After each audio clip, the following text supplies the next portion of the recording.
Shalom, shalom.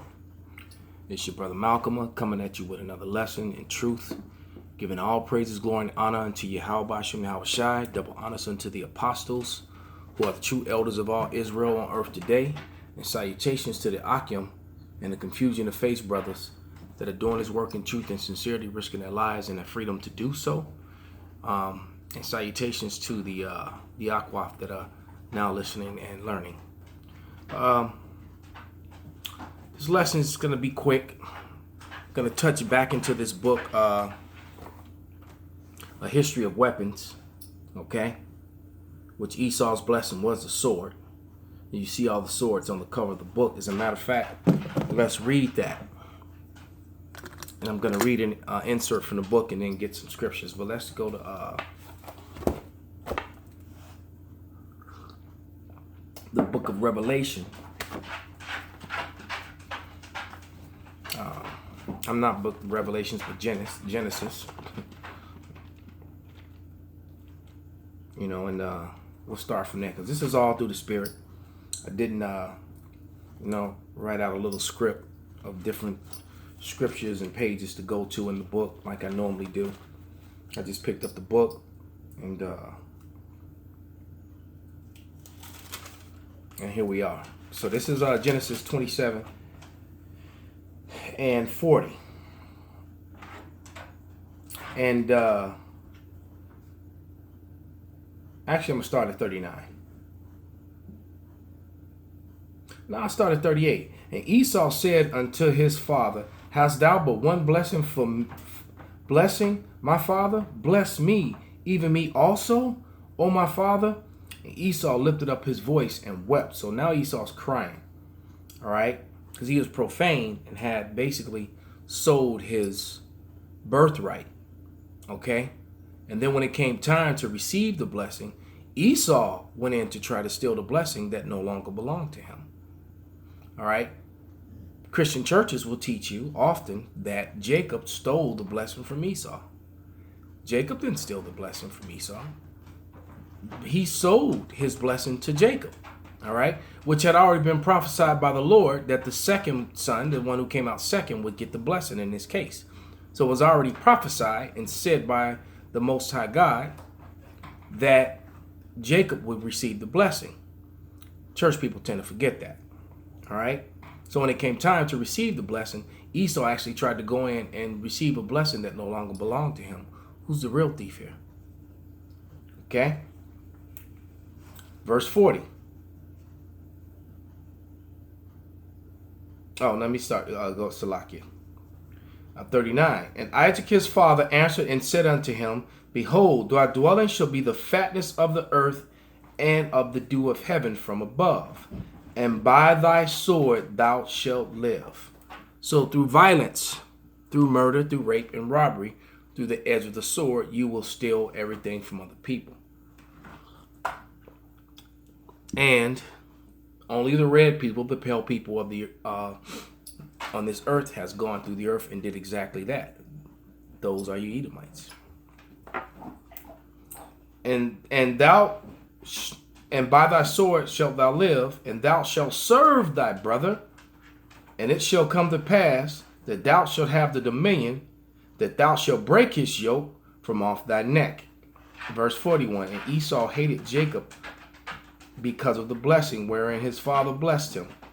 And Esau said in his heart, the days of mourning of my father are at hand, but then will I slay my brother Jacob. Now Esau and Jacob, the individuals, actually made peace, but their children is where that hatred was played out perpetually throughout the ages, all the way up until this day. Okay? So when you go back in that time, you find that Esau was the real one full of hatred. So let's go to this book. All right? On page 64 it says, the Romans, sick fucks. Okay? And they were, and they still are.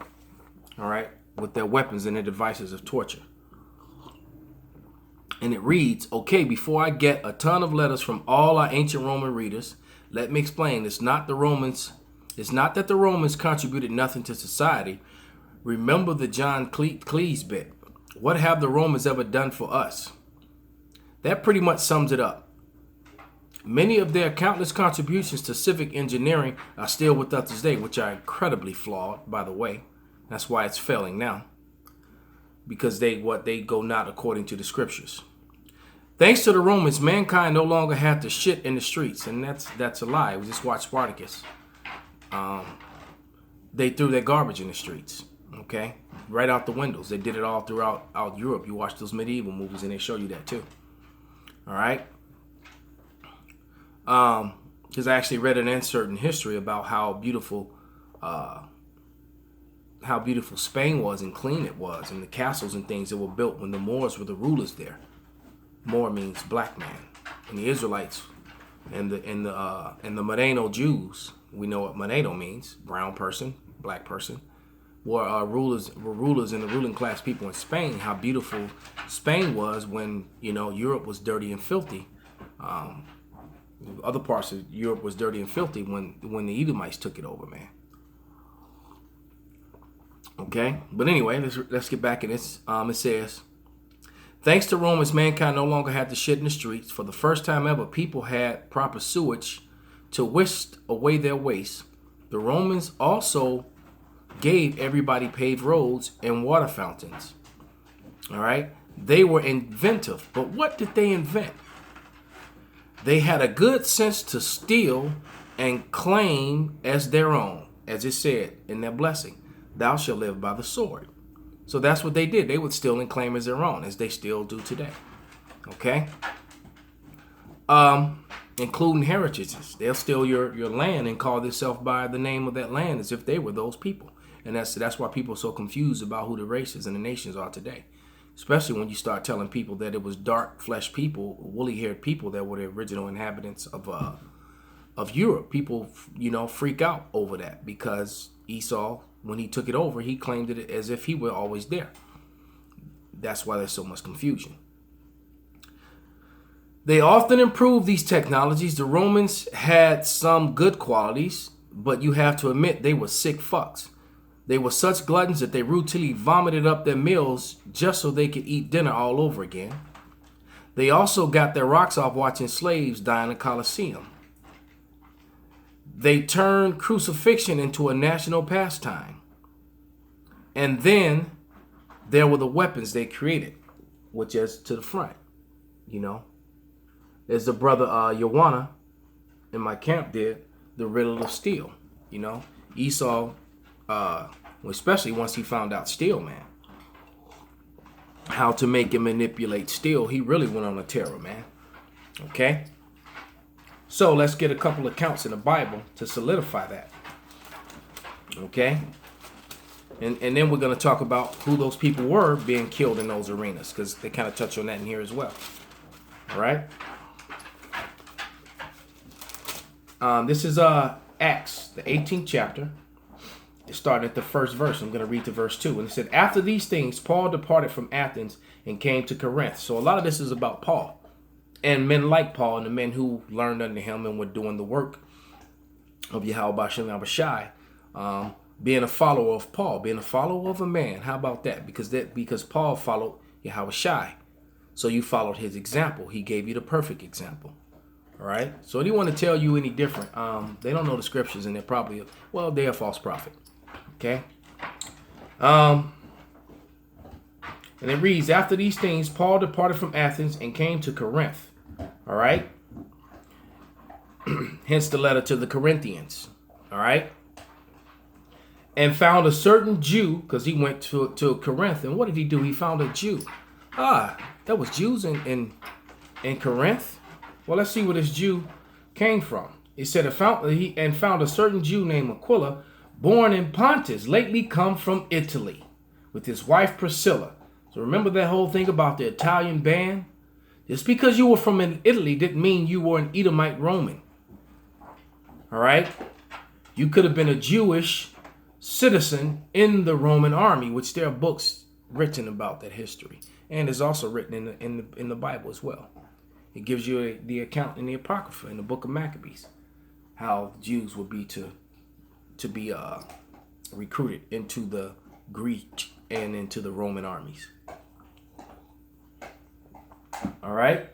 And it says, I'm going to just read verse 2 again. And the certain Jew named Aquila, born in Pontus, lately come from Italy, with his wife Priscilla, because the Claudius had commanded all Jews to depart from Rome, and came unto them. And when you start going deep into that history, you find out, when you research, that one of the reasons because the Jews were causing an uproar because of aggressive street teaching. What are the Hebrew Israelites known for? Aggressive street teaching. All right? So it is aggressive because the truth is aggressive, man. And the reason it gets aggressive is not because the Israelites get aggressive, it's because the people don't like the truth. They don't want to hear the message, man.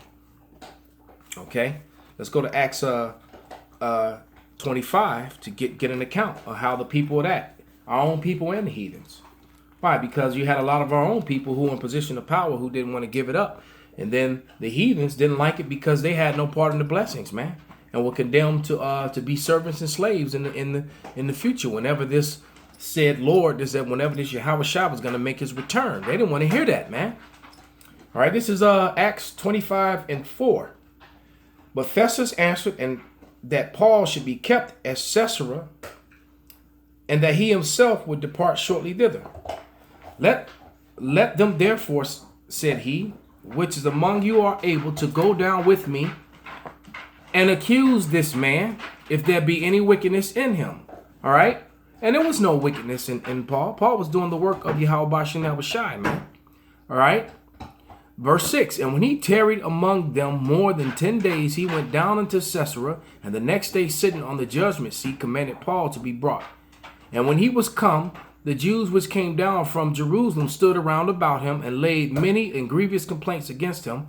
Paul, which they could not prove. So they were bearing false witness, just like these guys who come against the men of GMS and the brothers that teach the likewise doctrine, man. All right? Because you got all these fake false pastors and these bootleg Israelite sects who are not right, who try to teach the word and appease Esau, Edom. People. I'm just gonna call them out, man. Groups like IUIC, ISUPK,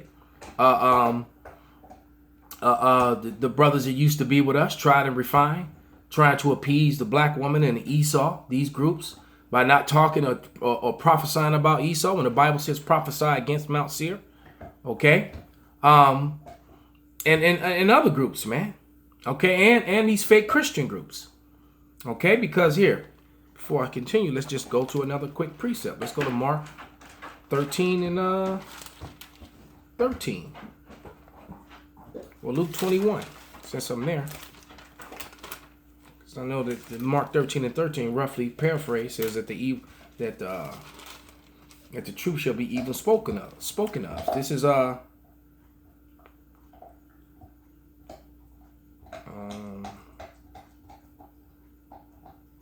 this is Luke 21 and 17. And ye shall be hated of all men for my name's sake. Okay? Why? Because we're teaching the gospel, the truth, and the good news. And good news to one group of people is bad news to someone else, man. Okay? It's bad news to someone else, man. All right? This is Mark 13 and 13. Let's just read it anyway. And ye shall be hated of all men for my name's sake, but he that shall endure until the end, the same shall be saved. And they were told, the disciples and the apostles not to teach in that name. What name?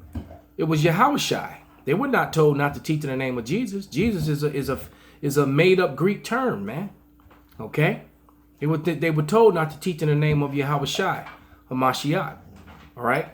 Because you got to remember, Hebrews 7 and 14. The Lord is from the tribe of Judah. It's evident that he sprang out of Judah, man. And the Lord had a Hebrew name. He told you in the book of Acts, the 26th verse, that when he spoke his name, he spoke it in the Hebrew tongue. He told you that right in the Bible. Okay? And of course, Salakia, because this dog wants to chew on his toy as soon as he's just laying there doing nothing. But I don't know, it's just funny how he does that, man. He wants to start chewing on his chew toy as soon as I start teaching, man. He's like a little kid trying to get attention. Oh yeah, back in Acts, and it says, because they weren't able to prove. Verse 8, while he answered for himself, neither against the law of the Jews, neither against the temple, nor yet against Caesar have I offended anything at all. All right, and he hadn't, because Paul was simply just preaching the gospel of the good news, trying to wake up his people, man. And that is an offense in itself, because just like today, the strong arm of Edomite supremacy, man, which is the law enforcement. All right, and you know, so what do today? They try to they fabricate numbers and all kind of things about law enforcement. Why? Because they're going to protect that particular organization, because that organization is on the forefront, the front line is protecting Edomite superiority, man. So no matter how bad and what they do wrong, they're going to protect them. And I'm just giving an example. And there are organizations that are set up to do that. All right, you know, giving false information. They'll say that they did surveys and all this sort of thing. Oh, and these surveys are set up by the same said hands of white superiority, man. Or should let me say it properly, Edomite Roman superiority, man. Okay, so in the interest of what Claudius did in the 18th chapter, all right. And here, when they brought these people, Paul before these people, who you think they did use to do it? They used soldiers, man. They were using soldiers, what you would refer to as policemen today. All right, centurions to bring you before these people to judge you, man. So they were bringing an Israelite before Edomites to be judged, man. The same thing happens today, man. Okay, and let's give you an example of back then of what they were doing. Going back into this book, okay. All right, back into a history of weapons, all right, by O'Brien, all right, Chronicle books. It's actually a pretty good, pretty decent book, but it says here, I'm just going to read some of the things here. I've been condemned to fight in the Colosseum, all right. So I'm just going to read, I'm not going to read all of it, I'm just going to read some of it, you know, and it reads, a good question here are a few ancient Rome's popular gladiator characters. All right. Thrax, who carried a rectangular shield and a curved blade called a sika. All right. Sagittarius, mounted archer, who had who had to be extremely accurate to avoid killing spectators in the stands. This is true. All right. Cestus, hand-to-hand pugilist, who boxed with iron-studded hand wraps. Homunculus, heavy armored gladiator, modeled after the Greek Hopulus, armed with the spear and the gladius. So he had a spear in one hand and a sword in the next hand. All right. Crupularius, extremely heavy armored gladiator, completely covered in iron. Not the most mobile fighter, but certainly the most impenetrable. Okay. So basically, he had on full armor. Okay, and let me jump down. Amazonius, a warrior with a female gladiators usually with helmet to show off their gender. Usually without a helmet to show off the gender of the fighter. Used mainly for novelty and ridicule. So that's usually when they were usually mounted on the back of a chariot or used to kill a person who's already wounded, sick, or haven't been fed. All right. And that's another thing that Esau would do to make his gladiators have easy victories. He wouldn't give a person that's condemned to death any food or water for a day or two. All right. Try fighting when you haven't eaten or drinking in a day or two. Okay. Or even longer. How long can you put up a fight? Because you actually might be a great warrior, better than the person that's being set to bring your execution. But if your strength is, and they gave you examples of that in the television series of Spartacus, on Stars. Okay, and let me just go to the last one. It says lions, kings of the jungles and colosseums, typically reserved for the enemies of the state. All right, like the ones who aggressively taught on the streets who were forced to leave Rome in Acts the 18th chapter. All right, including Jews, Christians, both were Israelites, and other religious deviants. So you were, because anything that came against their lives, they came against you. So Jews and Christians. So let's go to Acts 13:1. All right. Let's be the last scripture and we're going to close. And it reads in Acts 13:1. Now there were in the church that was Antioch certain prophets and teachers, as Barnabas and Simon, which were called Niger, and Lucius of Cyrene, and Manaen, which had been brought up with Herod the Tetrarch and Saul. All right. So they started calling these Jews, all right, these Christians, because he told you they were first called Christians at Antioch in the 11th chapter of Acts. All right. I'm pretty, you know what? Let me just be sure and check it. I'm pretty sure it's the 11th chapter. And they will call, and the disciples will call nigger. And it's right there in the Bible. They will call niggers. Why? Because because nigger just simply means dark flesh. It doesn't mean ignorant person and all that. That's, and when you read the definition, especially in the older book, it tells you that. It says now it's a term of derogatory, but back then it didn't mean that. It's just like when someone in Spanish says negro, all right, or if someone German said the person was Moor, or they would say a moreno. They would just describe someone who had dark skin. It didn't mean the negative connotation that it has now, all right. But yeah, it is Acts 11:26. And when he had found him, he brought him unto Antioch. And it came to pass that the whole year they assembled themselves with the church and taught much people. And the disciples, who were all Jews, Israelites, were first called Christians in Antioch. And then those same said disciples, all right, in Acts 13:1, Barnabas and Simon was called nigger. So the Israelites was a dark race of people, man. And when they would teach all aggressively, teaching the truth that didn't benefit Esau, Edom, and the Roman power structure, they would sacrifice them to the gladiators. All right, who often would sometimes Jake as well. All right, and it tells you, and then it says the last one is lions. Kings of the jungle and the Colosseum, typically reserved for the enemies of the state, including Jews and Christians and other religious deviants. So that's how they look at us. So hope this was an edifying and uplifting lesson, and that it was a very, very negative and horrifying, scary lesson for you Edomites out there, because you are going into slavery according to the Bible, and you're going to pay double according to the Holy Scriptures. And with that, I say, Shalom.